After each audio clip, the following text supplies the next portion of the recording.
ar-Rahman ar-Rahim. I start in the name of Allah, the All-Merciful, the Ever-Merciful, and the Everlasting. Curse be on the Satan and his followers.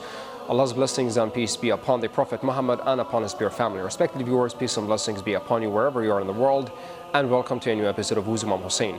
In this episode, our dear viewers, we will be talking about the lesson of compassion, a lesson that can be learned from the sacrifice of Imam Hussein.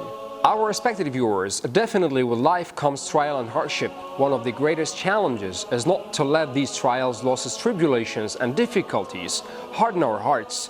A hardened heart is a heart closed off to Allah. A heart that has shut out true faith. It becomes definitely by time a heart unable to feel, experience or provide one of the most fundamental human qualities, compassion.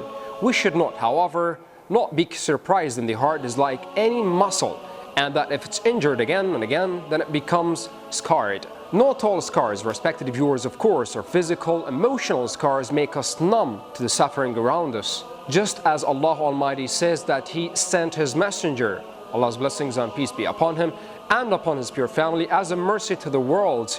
In the same way, Imam Hussein alayhi salam represented a continuation of that mercy. His compassion towards others never suffered in spite of every heartbreaking personal loss.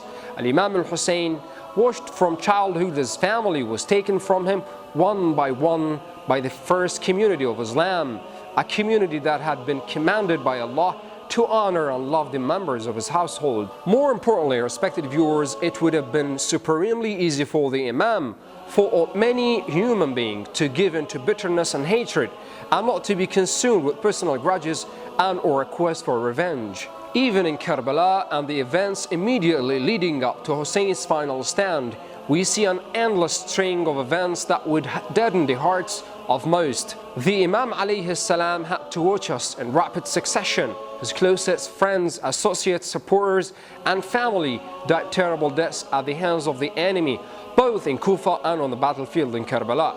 And he had alayhi salam to watch all of this while knowing what would become of his remaining family after his own martyrdom, that they would be taken prisoners, that they would be assaulted, and that they would be dragged from town to town and put on display in humiliation until they were finally brought as a prize to the accursed Yazid bin Muawiyah. Allah's curses be upon him. Peace and blessings be upon you, O Master of Martyrs, when you were born and when you were murdered and when you will be resurrected. Respected viewers, this is the end of today's episode, and until we meet again, thank you very much indeed. Wassalamu alaikum wa rahmatullahi wa barakatuh.